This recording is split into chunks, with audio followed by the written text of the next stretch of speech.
friends, today we will be discussing about the four fundamental forces of nature. The four fundamental forces of nature are gravity, electromagnetic force, nuclear force and weak force. Now these are the four fundamental forces that drive our universe. Now these are the forces that are responsible for the way our universe works. Now before discussing each individual forces in detail, what I want to do is I want to first give you a brief introduction to the concept of force. Now what do you mean by a force? Now what do you mean by a force? A force is a physical quantity because of which a body attains some acceleration. Now I am defining the force this way using Newton's second law. Now Newton's second law says that F is equal to ma. Now F is equal to ma is Newton's second law.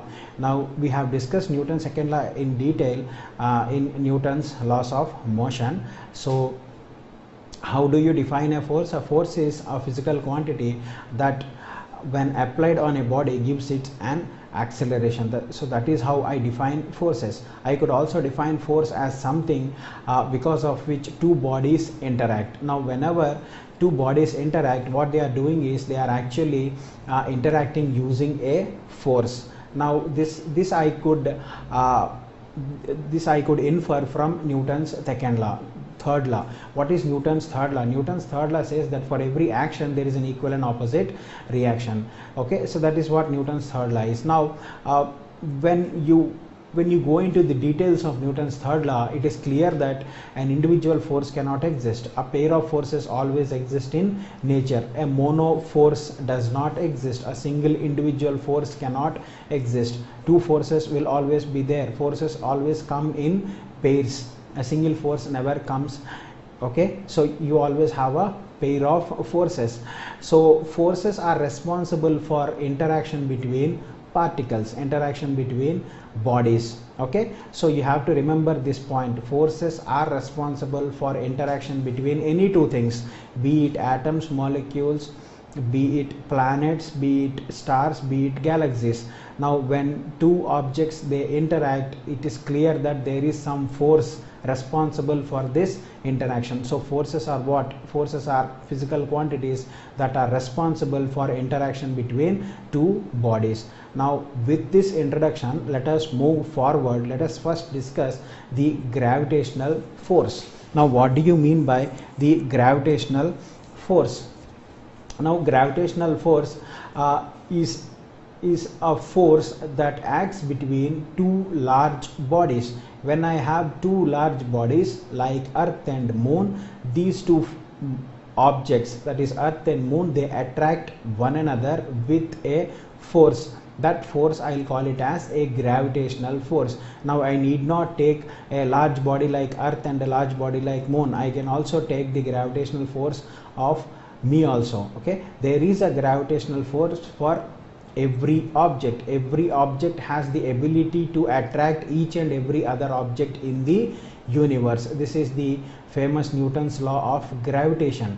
Now the Newton's gravitation theory says that each and every body has got some mass, and because it has some mass, what it does is it tries to attract each and every other body in the universe. So gravitational force, you have to remember, is an attractive force. It is the force that is responsible for the formation of the solar system. It is the force that is responsible for the formation of the galaxies. It is even the force that is responsible for the way our universe looks today. Okay, so a solar system, a simple solar system like ours, has a star in the middle, that is the sun, and there are these planets revolving around this star. Now how does this happen? This happens because the gravitational force of the sun attracts these planets towards it, and therefore they start to rotate. So gravitational force is responsible for the formation of the solar system and galaxies, and every other large object that remains in this universe is due to the gravitational force. Now Now when it comes to the field theory, now there is a theory called as the field theory. Now according to this field theory, how do you understand this gravitation? Now the field theory says that there is a particle exchange going on between these two masses. This point is a very important point. Now what I am saying is, two bodies interact. Now let us consider two bodies of masses m1 and m2. Now these two bodies, they interact with each other by exchange of a particle.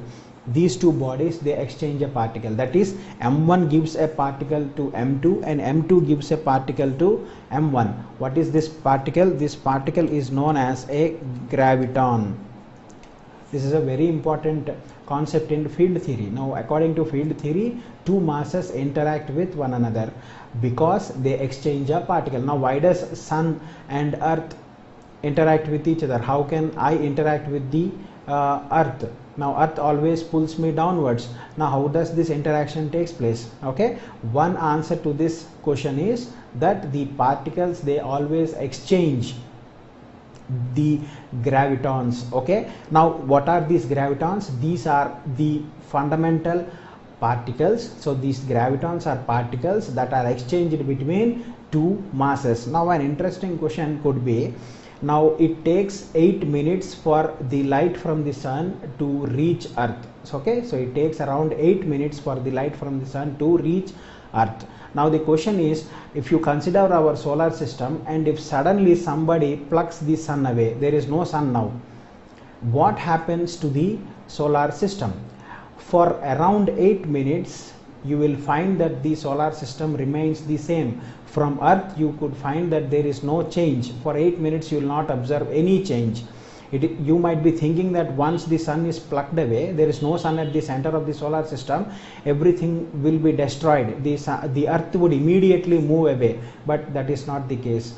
The solar system will remain intact up to the earth for 8 minutes. Up to 8 minutes there will not be any change. Now this is a very important concept. Even if you remove the sun, there will not be any effect seen immediately from the surface of the earth. Why? Because the sun provides the gravitons to the earth and earth is providing gravitons to the sun. Now the gravitons, they move at the speed of light, that is 3 into 10 to the power of 8 meters per second.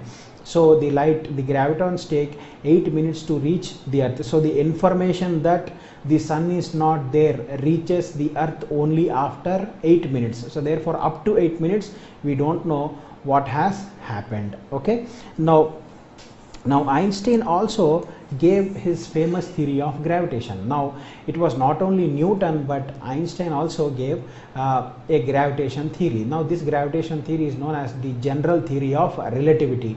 You call this as the general theory of relativity. Now according to the general theory of relativity, the space is not different, time is not different. There is only one thing called as space-time. There is one thing called as space-time, and he calls this space-time as the fabric, and he calls this as the fabric. Okay, so this is a fabric. What do you mean by fabric?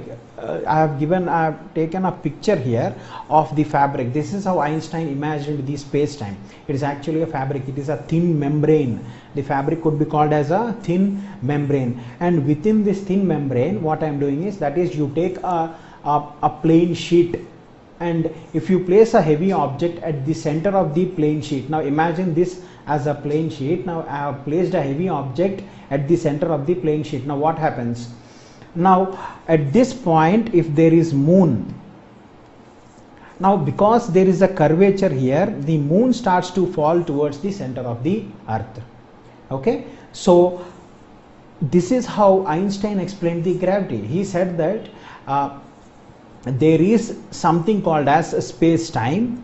There is something called as space-time, and this space-time is actually a fiber. It's actually a fabric. Okay, it's like a cloth, a thin cloth, and within this thin cloth, at the center of this thin cloth, if you have a heavy object like earth, then what happens to a smaller object like moon? Because there is a curvature, because there is a downward curvature, what happens? The moon starts to move towards the earth, but the moon does not fall towards the earth because it rotates around the earth. Okay, so this is how Einstein explained the gravitational forces. So Newton was the first person to have explained the gravitation. Now he could not explain why the moon always falls towards the earth. He did not know the reason for the moon falling towards the earth. He did not know what is the reason for the earth falling towards the sun. The reason was given by Einstein. So Einstein, using his famous theory of general theory of relativity, he said that this space-time is a fabric, and within this fabric, if you place a heavy object at the center, what happens? There is a curvature. The fabric gets curved, and because there is a curvature, the objects try to move towards the center of this curvature, that is towards the earth or towards the sun. Okay, so this is about gravitation. Now you have to remember that gravitational forces can work from a distance of few meters to an infinite distances. Okay, so the range of the gravitational forces is from a few meters to infinite. You could take thousands and millions of kilometers. Now what is the distance between sun and earth? The average distance between sun and earth is 149 million kilometers. Okay, it is actually 149 million. A million is 10 lakhs. So 1490 lakh kilometers. Okay, so 1490 lakh kilometers. So the sun is at a distance of 1490 lakh kilometers from the earth.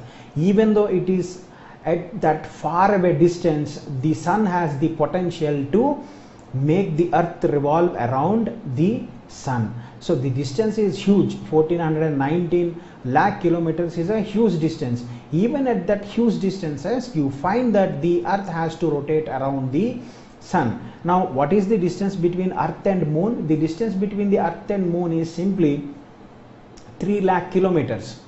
That is, for a light beam takes only 1 second, or to be accurate, 1.2 seconds to reach the moon from the surface of the earth. Okay, so it is 3 lakh kilometers. The moon is at a distance of 3 lakh kilometers from the earth.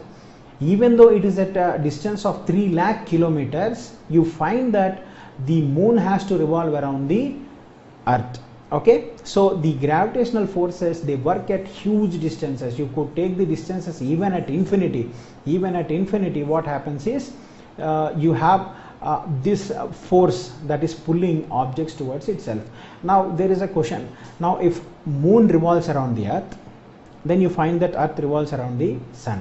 Is there anything around which the sun has to revolve? Yes, the sun also revolves. The sun has an angular momentum about its own axis. It also has an angular momentum about something else. The sun moves around the center of the galaxy. So it is a very important concept. The sun has both kinds of momentum. It has the angular momentum about its own axis, that is, it has spin. It spins about its own axis. It also has a rotation about the galaxy also. It also revolves around the galaxy. Now does our galaxy revolve any other thing? Yes, it revolves around a bigger galaxy. So this thing goes on. Okay, so all these interactions, the interaction between the large objects, it takes place because of the gravitational force. Okay, so whenever you have large objects, what is the force that is making sure that these two large objects interact with each other? The answer is gravitational force. Okay, now let us look at another important force, which is the electromagnetic force. Now you know that what do you mean by an atom? Now the answer to an atom is, what do you mean by an atom? An atom is something that has a positive charge at the center. It has a negative electron revolving around the center. This is a simple hydrogen atom. A simple hydrogen atom has a positive charge at the center, and it also has a negative charge revolving around it. Now how do you form this atom? The atom is formed because of the electromagnetic force between the electron and the positive charge. Atom is formed because of the Coulombic forces. Now I need not use the term electromagnetic force. The simple answer is a Coulombic force. Coulombic force is an electric force. Okay, so how does a solar system get formed? A solar system gets formed because of the gravitational force. Now how does a simple atom get formed? A simple atom gets formed because of the electromagnetic force. Okay, now atoms get formed because of electromagnetic force, molecules get formed because of electromagnetic force, our body gets formed because of the electromagnetic forces. If there was no electromagnetic force, then a simple cell could not exist. Our body is made up of a multitude of cells, and each and every cell contains these individual atoms. Now if these individual atoms were unable to get formed, then our cell will also not get formed. Also electromagnetic forces play a very basic role in our life. Okay, when I am talking now, there are actually signals from my brain. There are actually signals getting created in my brain, and these signals are actually being processed, and that is how I am talking to you. I am moving my hand. Now how can I move my hand? I can move my hand because a part of my brain generates an electric signal, and these electric signals are passed through the neural nerve cells to my hand, and my hand, that is how the brain controls my hand. I could simply say that the brain controls each and every part of your body using electrical signals. Now these electrical signals are actually transferred from brain to each and every part of your body using nerve cells. Okay, so nerve cells actually take this use this electrical energy to move the muscles. Okay, now I'm moving the muscles in my hand. This happens because of the nerve cells, and these nerve cells, they get signals in the form of electrical signals. Okay, so your heart, it pumps, it beats for around 70 times. Now this beating is actually also an electric thing. Okay, so that is why whenever somebody has an heart attack, that fellow is given an electric shock at that heart. He is given, there is actually a potential difference get created between the left and right part of your heart, and an electric signal is transferred. When an electric signal is transferred, the heart again starts to pump. Okay, so electromagnetic forces are very important forces. These are the fundamental forces that are responsible for the formation of atoms and molecules, and these molecules, they form amino acids, these amino acids, they form proteins, and these proteins, they form cells, and these cells, they form tissues, and these tissues, they form organs, and the organs, collection of the organs gives you a body. Okay, so electromagnetic forces play a very important role. Now what is the range of these electromagnetic forces? Now the range of the electromagnetic forces is actually from nanoscale to a few meters.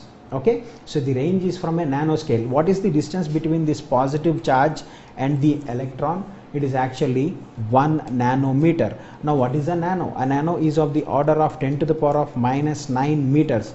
So 1 nano is 10 to the power of minus 9 meters. So it actually, the electric force starts from 10 to the power of minus 9 meters. It moves on to a few meters. Okay, so these are the electromagnetic forces. Now another question is, in how many forms do you get this electromagnetic force? The electromagnetic force comes in two forms. One is the attractive form, the other one is the repulsive form, which you all know very well. Now gravitation comes in only one form. It is the attraction only. In gravitation there is no repulsion. Now two objects, they do not repel each other. The two masses, they always attract each other. But when it comes to electromagnetic, there are two forms of force. One is the attractive force, the other one is the negative force. Okay, that is the repulsive force. Now, so it is clear that electromagnetic forces are charge dependent. Depending upon the charge what you have either a positive force, that is an attractive force, or else a repulsive force. If you have two protons, both are positive, they repel each other. If you have a proton and an electron, they are positive and a negative, therefore they attract each other. So they are spin dependent, they are charge dependent. Okay, now I have said that in gravitation, I have said that two bodies interact by exchanging gravitons. In the gravitational force arises because of the exchange of a particle called as graviton. Now in case of electromagnetic force, what is the exchange? Which particle is exchanged between the charges so that they interact with each other? The particle is known as a photon. Photon is nothing but light. Okay, so photons are the particles that are exchanged between charges. This is a very important point. So photons are the particles that are exchanged between the charges. Now because there is an exchange of photons between the charges, they interact. Okay, so that is how two particles interact. Now how can you say the two charges interact? What is the reason for both the charges to interact with each other? The reason is they exchange photons. Two masses interact because they exchange gravitons. Okay, so this is about electromagnetic force. Now the next force is nuclear force. Now remember, nuclear force is the strongest of the four forces. It is the strongest of the four forces. Now when it comes to electromagnetic force, it is very strong when compared to a gravitational force, but nuclear forces are strongest of the forces, strongest among all the four forces. So question could be asked, which among the following is the strongest forces? Okay, the four options could be electromagnetic, gravitation, weak force and nuclear force. So nuclear force is the strongest force, and you find that nuclear force is charge independent. Now what do you mean by charge independent? Now we said that an atom is formed by an electromagnetic force. Now how does a nucleus get formed? Now I have said that there is a positive nucleus here. Okay, if I take a larger atom, then you find that the nucleus has a large number of protons and neutrons. Now what do you mean by a nucleus? A nucleus is something that contains protons and neutrons. Okay, now how does proton and neutrons exist within such a small area? Okay, now you find that the diameter of a nucleus is about a femtometer, is of the order of femtometer. Now what do you mean by a femto? Nano means 10 to the power of minus 9. Femto means 10 to the power of minus 15 meters. Okay, femto is a very small unit, 10 to the power of minus 15 meters. Within that small distance you have these charges, you have these protons and neutrons getting squeezed. So in order to keep two protons that are repelling each other at a place, you need a large amount of force, and that large amount of force is given by a nuclear force. Okay, we know that proton repel, but in a nucleus there are protons. When you take uranium, its mass mass number is 238. Okay, its mass number is 238. That means there are 238 number of protons and neutrons. So this collection gives you a uranium 238 atom. Now how can you have such a vast amount of positive charges and neutral charges at a particular point? The answer is a nuclear force. Okay, so now the nuclear force works in the range of femtometers. Now if the distance r between two particles is greater than 10 to the power of minus 14 meters. Okay, if the distance between two particles is greater than 10 to the power minus 14 meters, then there is no nuclear force. If the r is less than 10 to the power of minus 14 meters, then what happens? Nuclear force kicks in. Now nuclear force is the dominant force. R greater than 10 to the power minus 14, electromagnetic is dominant. R less than 10 to the power minus 14, nuclear force is dominant. So therefore within the nucleus there are no Coulombic forces. Within the nucleus there are only nuclear forces, and these nuclear forces, they are charge independent. They do not depend upon the charge. It does not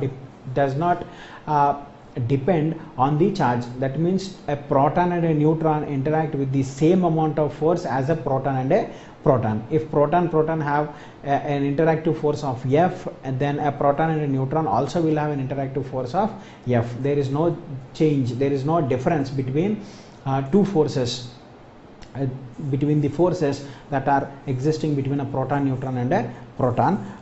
Okay, now what are the particles that are exchanged in case of nuclear forces? Now the particles that are exchanged in case of nuclear forces are known as gluons. Gluons come from the word glue. Glue means something that sticks to things. So gluons are the exchange particles.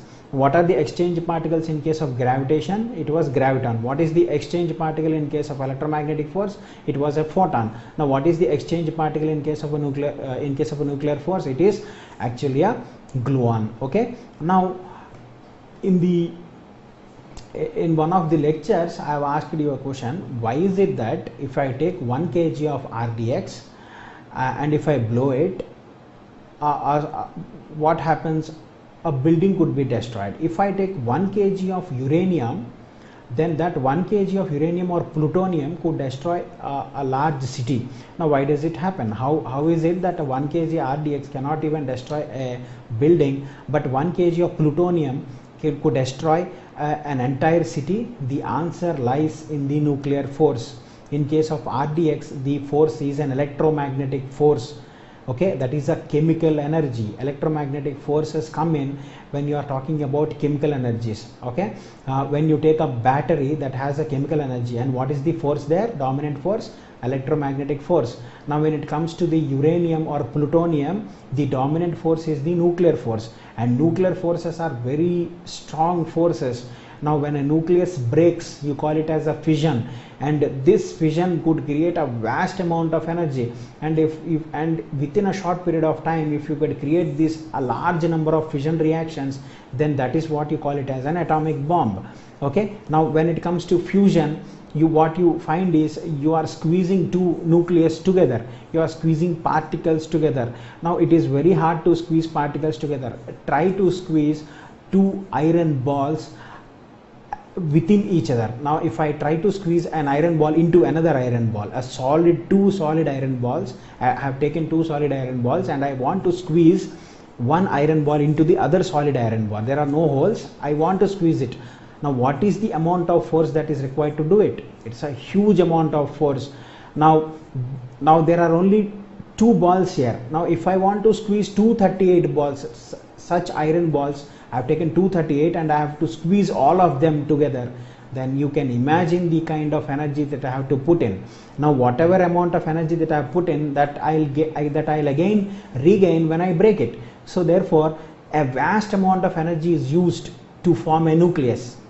So to form a nucleus, I use a vast amount of energy. So when I break the nucleus, what happens? That vast amount of energy also comes back. So that is why the fission reactions are very, very strong reactions. Fusion reactions are very, very strong reactions. Okay, so that is the difference between a normal 1 kg RDX and a 1 kg plutonium. So what are the exchange particles here? The exchange particles are gluons. Okay, these are very short range forces. They arise only when the distance is less than 10 to the power of minus 14 meters. Now the last force, so I have given a simple diagram. Now here meson. Now what do you mean by a meson? A meson is actually a gluon. Okay, so meson is a particle that is exchanged between a proton and a neutron. So I have a protons and a neutrons, and these protons and neutrons exist within the nucleus.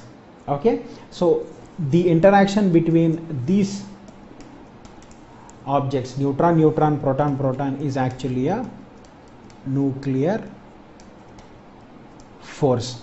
So these particles, they would be exchanging these mesons. This is the exchange of meson taking place here, and that is how you form this. Okay, so radioactivity, nuclear energies like fission, fusion, they all arise because of nuclear forces. Now the last force is the weak force. Now I'll call it as a weak force because it's actually a very weak force. Now the weak force arises within the particle itself. Now we have said that a galaxy is formed by using gravitation. We have said that an atom is formed by using electromagnetic force. We have said that a nuclear force is a nucleus is formed by using a nuclear force. Now how does a particle get formed? A particle gets formed because a single proton is actually a collection of three particles, and these three particles are known as quarks. Now when I move into this proton, what I find that there is another force here called as the weak force. So within the particle there is a weak force, within the nucleus there is a strong force, within the atom there is a Coulombic force. Okay, so within the particle there is a force called as the weak force. This weak force is responsible for conversion of a neutron into a proton. So N is a neutron and P is a proton. Okay, so I could convert neutron into proton, I could also convert proton into neutron. Okay, when I convert neutron into proton, what I'll get is I'll get a proton, I'll get an electron, I'll also get an antineutrino. So this is an antineutrino. Okay, so when we are dealing with particle physics, all these things would come up. Okay, so nucleus could be converted into a proton, electron and a antineutrino. This I'll call it as a beta minus decay. So this is a beta minus decay. Now a proton gets converted into a neutron. Now I have here a positron, I'll call it as a E plus. Now E minus is an electron, E plus is a positron. Okay, so E plus is a positron. So E plus is a positron, and here also there is another particle called as the neutrino. So this is an antineutrino. Antineutrino arises in case of beta minus decay. So this is the beta minus decay, and in case of this neutrino, you call this as a beta plus decay. Beta plus means positron comes out, beta minus means electron comes out. When electron comes out, antineutrino comes with it. When a positron comes out, neutrino comes with it. Okay, here conservation of charge has taken place. Here I have a zero charge initially, finally I have here a positive charge, and I have here a negative charge. So negative plus positive gives me 0. So left side 0, right side 0, conservation of charge has taken place. Now let us, so in beta minus, charge is conserved. Now let us come to beta plus. Now in beta plus, I have plus charge here in the left side. Neutron has a 0 charge, positron has a positive charge. So this is plus 1 and this plus 1. Charge is also conserved in this case. Okay, so the conversion of a neutron into a proton, the conversion of a proton into a neutron arises because of the weak forces. Remember, weak forces always exist within the particle itself. The particle actually does something in order to convert it. Okay, a neutron gets converted into a proton and a proton gets converted into a neutron. Now what are the exchange particles in case of weak forces? Now the exchange particles in case of weak forces are the W and Z bosons. Okay, so the W bosons and Z bosons are the particles that are exchanged between these particles to create the weak force. Remember, force is what? Force is simply an interaction between two bodies. Whenever two bodies interact, you say that force exists between these two bodies, and the fundamental concept is these two bodies interact by exchanging particles. Okay, with this I want to conclude the concept of forces. Thank you.